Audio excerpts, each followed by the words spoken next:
Good morning, everyone. Welcome. It's Monday. It's 3:28. That's right.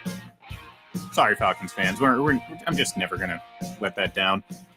Anyone who's ever offered any sort of deal that involves us, as in Patriots fans, Brady fans, anti-Falcons fans, anyone offering any sort of deal that involves us ever dropping that reminder, I will never accept, and I don't care what is on the other end of that deal, because that is just something, John, that I can never, ever forget. And it's something that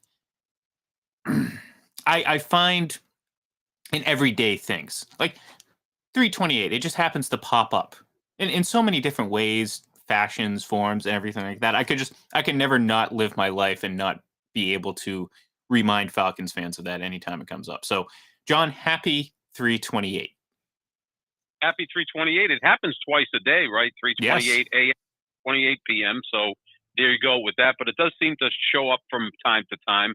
I remember when the Buccaneers were playing the Rams in the divisional round a few months ago, and it was 27-3 Rams, and I'm like, geez, it would have been poetic justice if they got up 28, and then Brady came back and beat them too. Oh, it would have been great. It would have been fantastic. At least we know there's going to be more opportunities for Tom Brady to do stuff like that.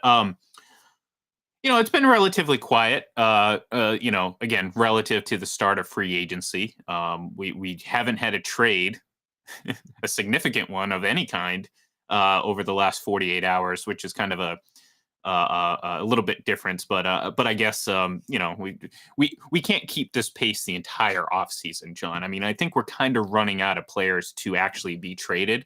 At this point, I'm not, outside of Jimmy Garoppolo, who, the ironic thing is, it doesn't look like he's going to be going anywhere by virtue of a trade.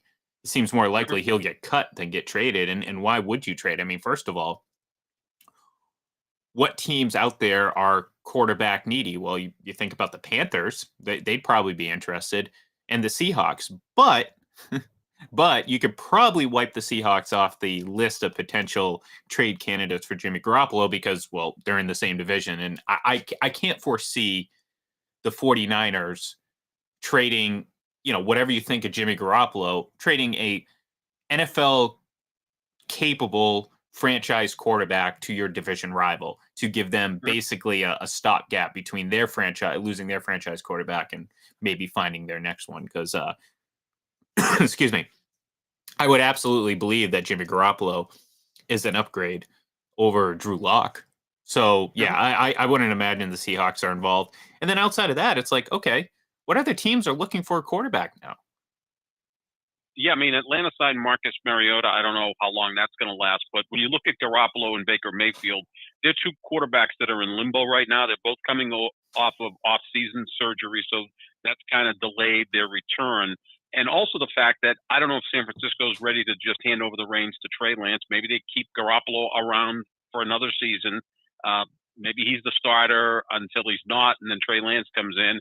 And in Cleveland, we're going to have to see how long the suspension is for Deshaun Watson. If it's 8 games, maybe you need Baker Mayfield to play 8 games. So those two quarterbacks are in limbo. I think Carolina's probably going to draft a quarterback and stay with Sam Darnold and Cam Newton and maybe show that rookie quarterback, watch these two guys, and that's not how to play the position. So yeah, there you go. That's something that you could look at there. And maybe Atlanta drafts a quarterback as well because they have a top 10 pick. And, they start to groom their quarterback of the future. It appears that Malik Willis and maybe Kenny Pickett could go in the top 10 because the quarterbacks always get overdrafted. We know that. And those two guys probably will be overdrafted. But, yeah, it's interesting to see with Garoppolo and Baker Mayfield. They may just end up staying where they are simply because of the still not ready for prime time case with Trey Lance, and also the fact that Deshaun Watson is going to serve some sort of suspension, I would think. Well, in the case of the 49ers, at this point, though, I mean, they seem, I don't know if committed is the right word to Trey Lance. I think they've accepted that that's who they're moving on to. Because I'm with you. I don't know. First of all, I don't know how you can determine, again, obviously they see a lot more of them than we do. That includes scouts and, other people. Like, obviously they watch him in practice every day, but, I don't see any sort of guarantee. It's a gamble. It's a gamble. I mean, of all the rookie quarterbacks, he got by far the least amount of playing time last year. So Mhm. that there's obviously not that much film on him, and really when you're coming in spurts, is that film really valuable? Because it doesn't really offer you any sort of realistic NFL I don't know, like if you're evaluating him as a starter, it's not going to come in blips like this, where it's like it was more gimmicky and maybe you caught the deep. No, he's going to be out on the field. He's going to be facing defenses for what, 40, 50, 60 snaps a game. So, there's a big difference. So I don't know if the 49ers are 100% convinced that Trey Lance is the guy, but I think they've convinced themselves that Jimmy Garoppolo isn't and that they have to move on regardless. So if he doesn't get traded, I think he gets cut. I don't think he comes back. Now, in Cleveland, I wouldn't put it past the Cleveland Browns to somehow hold on to Baker Mayfield, even though I think that would be a colossal mistake, regardless of the potential suspension to Deshaun Watson. I mean, that's why you brought in Jacoby Brissett, in case you need a Sure. spot starter. He can come in. He's capable. Doesn't mean you're going to win games or anything, but he's a capable quarterback. I don't know how the Browns can and Baker Mayfield can ever be together again at this point. Like, I mean, it's too far gone. And if the Browns end up bringing him back, it's going to be, excuse me, more of a negative on that team. But to me, I'm thinking, Yeah. well, that's kind of right up the Browns' alley. Oh yeah. That they tend to do the exact opposite of what they should. Um, They're the bizarro NFL team, right? yeah, pretty much. Uh, Well, yeah, pretty much. So that's a great point because Jacoby Brissett is an adult, is a guy who, okay, I'll go in for 4, 6 games, whatever the suspension is, and I'll do the best I can. I know that it's still Deshaun Watson's team. It's his job. When he comes back, he gets back in there. With Baker Mayfield, he would cause all sorts of problems. I think that's a great point, especially when the organization says that we want an adult in the room. That's a slap at Baker Mayfield. I think it is time for Cleveland to just move on. Admit you made a mistake taking him number one back in 2018 instead of Josh Allen. You go on from there. Now you have your quarterback for the next decade, or at least you think you do. But he is going to have to serve some sort of Hmm. suspension this year. Jacoby Brissett's a perfect backup, right? Because Hmm. he's a grown up. I think his teammates like him. He's not going to cost you games necessarily. He'll do his job, and then when it's time for the starter to come back, he'll accept going back to the bench. Yeah, no, absolutely. And again, we've seen, like I said, I mean, he's capable. And what I mean by that is like he can win you some games. He can have some really nice moments. He has one hell of an arm. I mean, you'd be hard pressed to find someone with a stronger arm than Jacoby Brissett. Like the guy can launch a football with relative ease. But again, I mean, he's a guy. He's a backup in this league, and I think he, if having to play half a season, like I think he could keep the Browns afloat. Um, and who knows? I mean, maybe it's the better option than Baker Mayfield was. And again, I mean, look, teams make mistakes, and I have zero faith in the Browns being able to do anything right.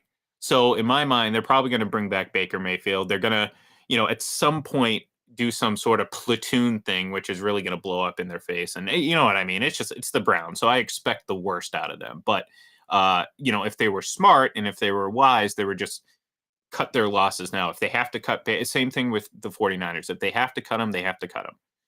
It does you no good to have him on your roster next year because obviously, like, just being in that locker room, being that relationship is too far severed, I think, at this point to be healed before the start of next season and to get the most out of Baker Mayfield.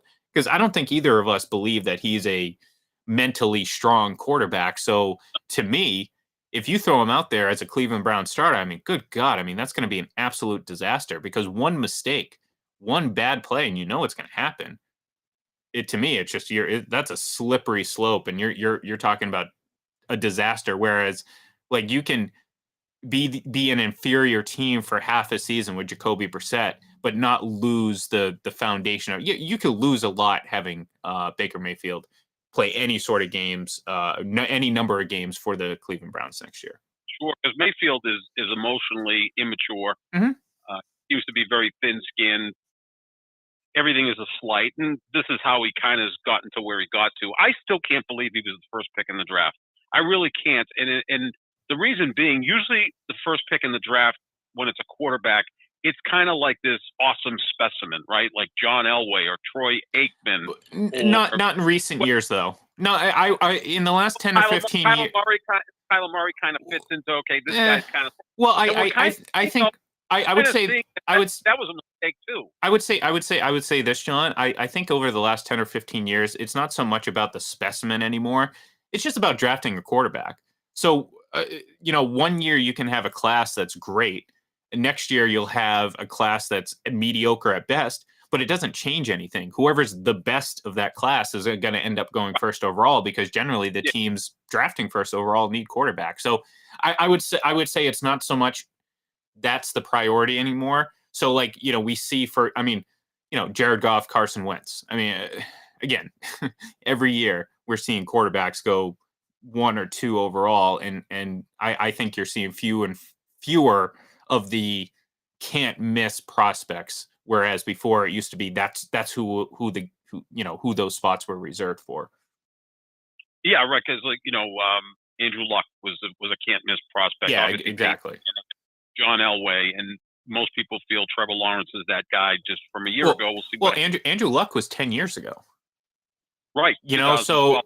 so and I mean, maybe I'm missing someone very obvious over the last 10 years that went number one overall, but I can't think of any one on that level coming into the draft since then. But we've had several quarterbacks go number one overall in consecutive seasons since then. So, um, and none of them I don't think had the not only the resume and the potential of Andrew Luck, but none of them have fulfilled that level of play that Andrew Luck did, and who knows what would happen with him if he kept playing. But Yeah, no, he was the guy.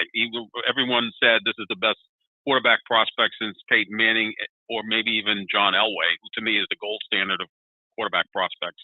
Had it all coming out of Stanford and pretty much fulfilled all that promise with the Denver Broncos. But my point being more that like Baker Mayfield didn't fit the 6'3", 6'4" guy with the strong arm who could move. He wasn't a really good athlete. Kyler Murray at least is an exceptional athlete, but he's obviously small for the position. So you see that when they draft a quarterback, number one, they want someone that's got a little bit more in the tank, more of a total package than say Baker Mayfield wasn't.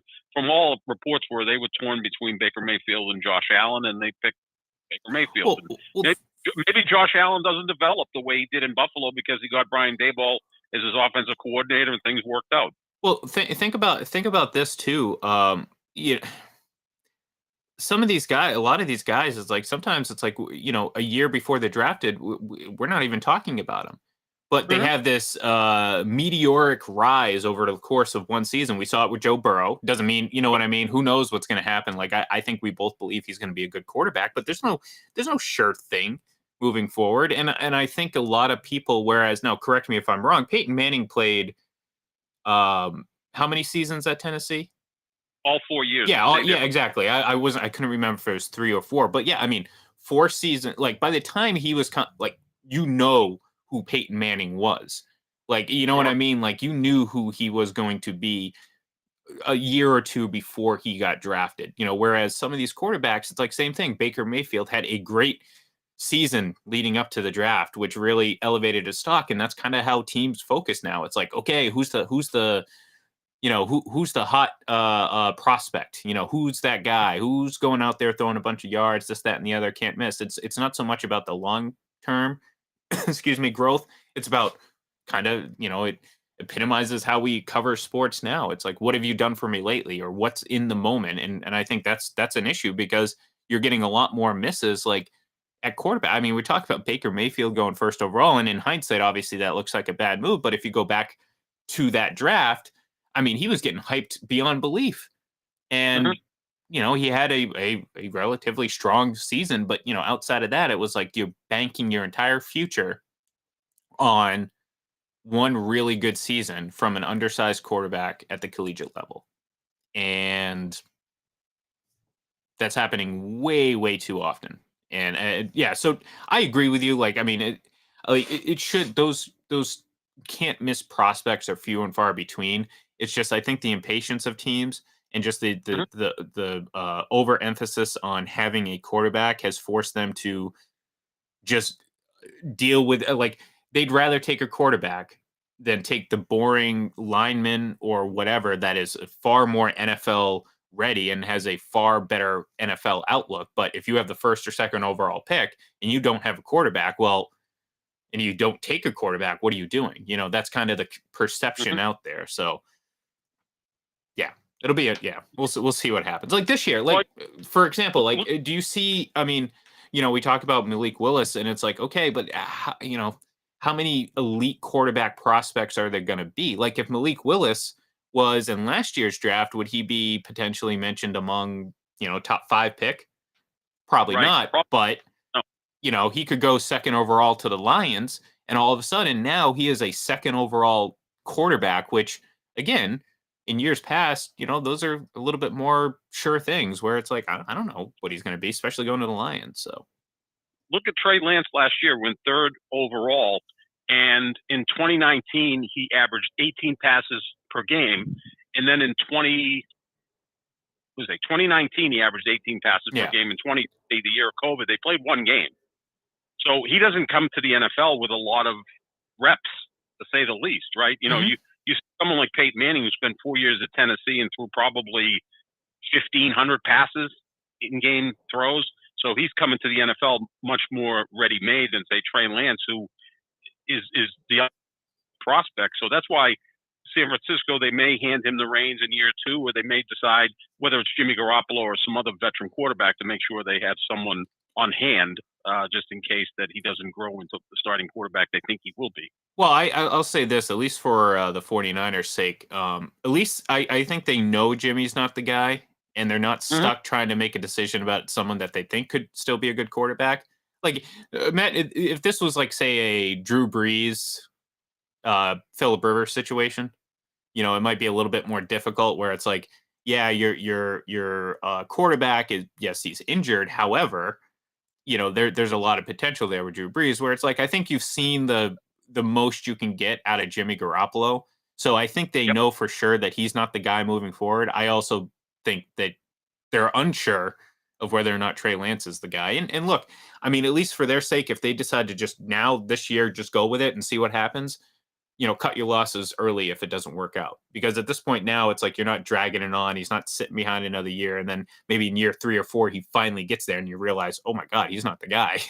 And then your franchise is what, 3 years behind. So yeah, we'll see what happens, excuse me, with that situation. Cause again, what team's gonna want him? I don't know. Maybe maybe he eventually replaces Tom Brady in Tampa, when Tom retires or moves to another team. Who knows?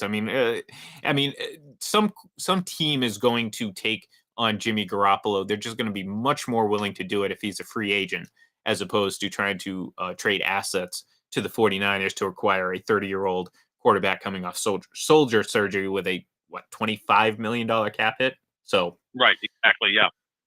um, Not an appealing guy to add to the team. 25 million coming off of that injury is not easy to take. yeah, and look, I mean, he's a fine quarterback. Again, if you accept what you get with him, he's a fine quarterback. So he's going to offer, and he could be. I mean, look, he'd be an upgrade in Carolina for sure. But again, what team wants to give up assets for a 30-year-old quarterback coming off an injury? Where even at his best, if he returns to his very peak, you have a pretty good quarterback. So. Um, He doesn't, he has an okay arm. Not quite the arm of Will Smith though. You Ooh. know, yeah. Look, this is how bad it's been for the Oscars. Okay, people were actually convinced last night that that was a work, akin to a WWE storyline.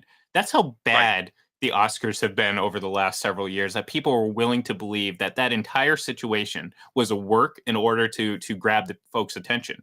And I would love to give the Academy Awards credit for that type of creativity, but when you roll out Amy Schumer as one of your hosts, I can't really give them credit for creativity whatsoever. So Mhm. this was clearly a beneficial thing for them because guess what? Everyone's talking about it. I mean, let alone, I mean, who cares who won the awards? I mean, he did ultimately win an award, but yeah, look, um, I don't necessarily know the complete backstory between the two of them. I know there has, look, Chris Rock is a comedian. Mhm. They go up and say these things. I don't know if necessarily what he said was that crazy. But again, I mean, at the same time, it's like we've heard there might be a little bit of a history between the two. But I was surprised. It was almost like okay, all right, there's something going on a week before WrestleMania, and we get this. It's great. It's awesome. Yeah, I mean, Chris Rock is my favorite comedian. I think Will Smith is incredibly overrated as an actor, so I'm going to side with Yeah. Chris Rock on without question. He made just a simple joke about Jada Pinkett, because she's bald right now. She's dealing with some sort of medical issue, and he just said, G.I. Jane 2, I can't wait. And apparently, Will Smith kind of laughed at it until Jada Pinkett wasn't very happy with it, and then within 5 seconds, Will Smith was up on stage and open-handed slapped Chris Rock, and it went from there. And yeah, look, your immediate thing is the Oscars have become so irrelevant that they're trying to get some sort of traction Yeah. here. But then right away you go, well, I don't think Will Smith and Chris Rock, who are both huge stars, I mean, they don't need to do that for their own careers. Exactly. Maybe you do with some inferior stars that no one knows, and they can take the heat for it and make the Oscars more relevant. But those two are big stars. And then it just went from there. And then, of course, he won Best Actor for playing Richard Williams, Serena Williams' dad. And yeah, it was just a weird. I wasn't watching it. I watched a little bit of the Celtics. I haven't seen the movies. And again, the whole thing with the Oscars is just so many of the nominations are like, what's this movie? Who's in it? Mhm. Like, where can I see it? Is it any good? I mean, they never put any of the Marvel movies in there, and I'm not a big Marvel guy, but there's nothing wrong with out of 9 nominations having a movie that is kind of a fun, enjoyable movie that's well done. They did this in the 70s. I mean, I'm going to show my old man card here. Jaws was nominated. Mhm. Star Wars was nominated. Raiders of the Lost Ark nominated. All great films. Well, All and let's let's big, let's big, big let's film. and let's face it, John. Especially given what the last couple of years have been. I mean, what I mean, it's not crazy to think that Marvel kind of saved the theaters. I mean, Yeah. the earnings, the astronomical earnings of their even some of their C-list movies. I mean, I think most people who saw Eternals would feel that it's probably not in many folks' top 10 or top 15 when it comes to all these movies. But like, I mean, just the astronomical numbers that they were doing. They kind of reopened the theaters last May with or last April rather with Black Widow and obviously Spider-Man last year. They have a handful of obviously ones coming up this year. So, yeah, I'm with you. You're not going to find too many best acting for performances in these movies. I mean, you can argue given the context that it's kind of, unfortunately the context or the genre is kind of, you know, uh got a reputation as not being, we see it from some of the best directors, which I think is a little bit out of line, but not being, um, kind of film worthy. It's not really film. It's just whatever. But, Mhm. look, I mean, there's been some quality performances in these movies. Yeah. Do they follow formula? But apparently it works because people go and watch these things. And so, yeah, I'm with you. Uh, it's certainly, let's just say that the slap heard around the world, um, definitely brought attention to the whole matter. And I'll ask you, what I'll tell you what opinion of mine, John, what have I said that have made you want to have that exact scenario play out, in which you are Will Smith and I am Chris Rock? Probably our constant, endless discussions of Tom Brady versus Aaron Rodgers, who I give in and say Tom Brady's the better quarterback, but you have to keep No, pounding away that. I will never give in to anything. So yeah, No, I understand that. I appreciate that. I get it. At least I know I'm doing yeah, something right. because you don't push back much on LeBron, which I like. You're not one of these people that I disgusting with that are, like LeBron's not even in Michael Jordan's league or anything like that. Yeah, So I'm not. I'm that reasonable, John. I'm a very you're not reasonable person. you're not Although, chunk although you know. he may be the worst actor of all time. Okay. Well, he got that award. He got a Razzie. He did. And it's look, well, I'll be honest. I watched about half of that new Space Jam. I just couldn't do it, man. And it wasn't like, look. Obviously, I grew up with the original one, so I'm gonna have a lot of nostalgic views Sure. of that, and that's gonna obviously always be my favorite. But I couldn't buy into it. I thought again, I did kind of think LeBron was a terrible actor. I mean, look, it is what it is. I mean, just because he can, dunk basketballs doesn't mean he's necessarily a great actor, and that's fine. I mean, we've seen. Look, go back to let's just go back to like '90s sitcoms and the relentless guest starring of professional athletes. I mean, come on, Sure. which one actually ever gave a good performance? I mean, oh God, now I'm completely blanking on him. He appeared twice. Too Tall Jones and Married with Okay. Children. He Yep. appeared, terrible actor, but I mean, look, he's an athlete. No one expects that, and that's kind of that's kind of what we Yeah, expect. not many. I mean, O.J. Simpson was pretty decent as a comedic actor. Like in Yeah, Airplane. I mean, yeah. Oh, sure. In The Naked Gun, and Jim Brown was actually good because Jim Brown was a charismatic guy. I mean, he looked like a movie Mhm. star, so he filled the screen. But for the most part, not very good. LeBron, I thought was good in Trainwreck, which came out about 7 years ago. I thought he was pretty good in that. He played himself, which is obviously should be easy to do, but sometimes it's not. But yeah, I mean, it got a Razzie, so that's the only award that LeBron's going to win this year because I don't even know if the Lakers are going to make the play-in tournament at this point. No. They're like falling from the sky. They're one game ahead of San Antonio for the 10th slot in the Western Conference. It's just incredible. Which and equally as incredible, and I'm kind of glad you brought it up because obviously right on cue, and this is where I'll knock back at LeBron is because right on cue talking about the ankle injury, and it's like all right, that's his MO. It's all right. Things are getting a little bit difficult. We're going to talk about injuries and all that stuff. That's he's kind of like Aaron Rodgers in that sense, which kind of it makes sense why you like them both. I get it. I understand. You gotta. My guy. Hey, they gotta sell themselves a little bit. The Boston Celtics. Ooh. They've lost what 4 games in the last 30. What is it? 33. They're 24-4 over the last 28 games. Yeah. So that's like a 72 win pace, which would get close to the Warriors record of 73-9 5-6 years ago. The amazing thing is, Ian, they're outscoring their opponents during that 28-game stretch by 16 points per game. Yeah. The games are over at halftime.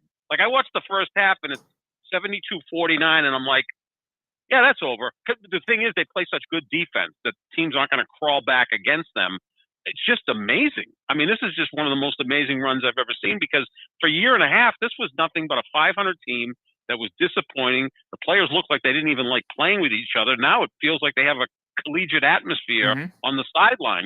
Timeouts are called. Marcus Smart's high-fiving his teammate. Ime Udoka will go up to one player and kind of give him some instructions real quickly, and it's all positive. And look, if they won the title, it would not surprise me. And again, I'm not a green teamer, so I'm coming from a point of being not a fan.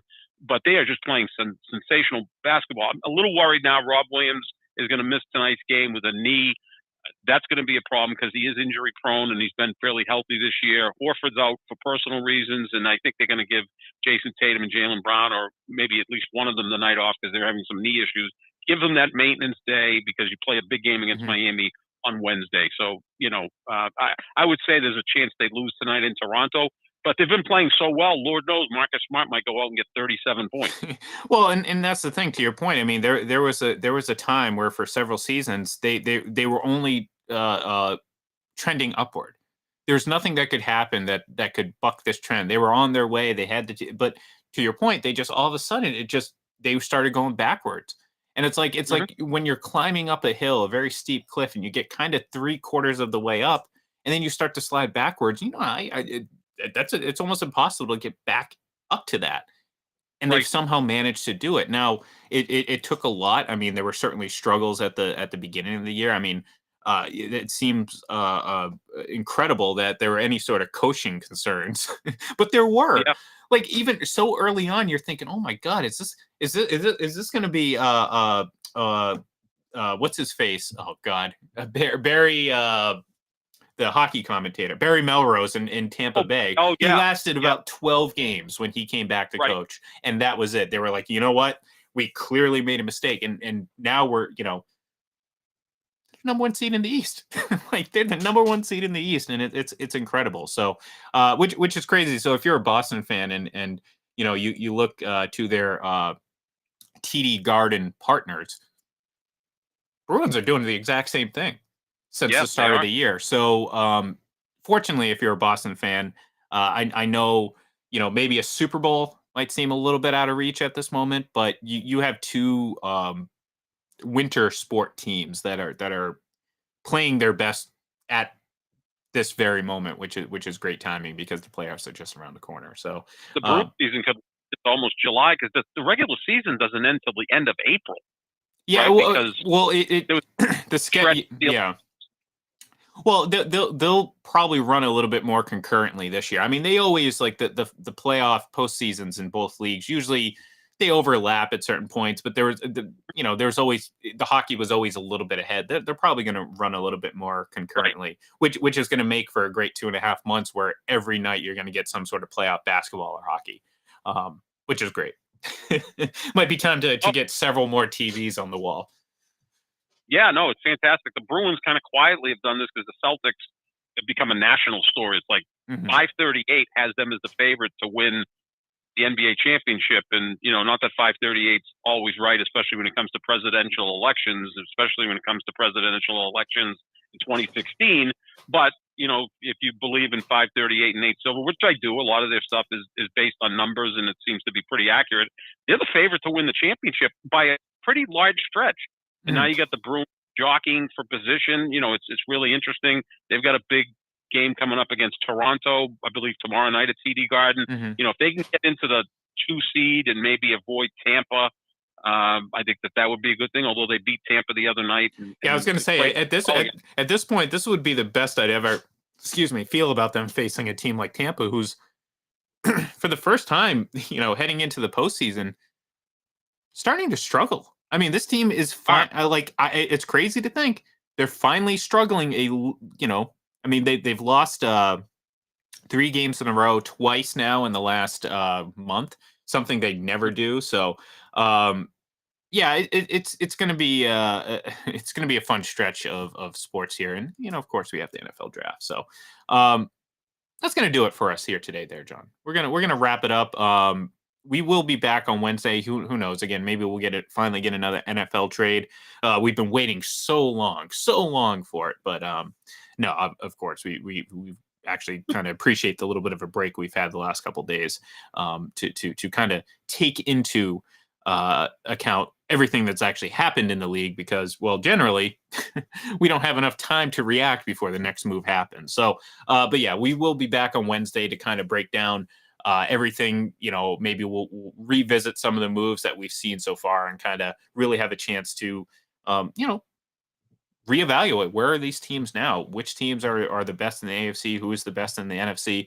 Who knows? We'll figure that out. So thank you everyone for tuning in. Give us a follow on Twitter at Full Press Radio Live. And of course, go to fullpresscoverage.com and fullpressradio.com. Check out all the podcasts and all that fun stuff. So have a great day, folks. We'll see you tomorrow.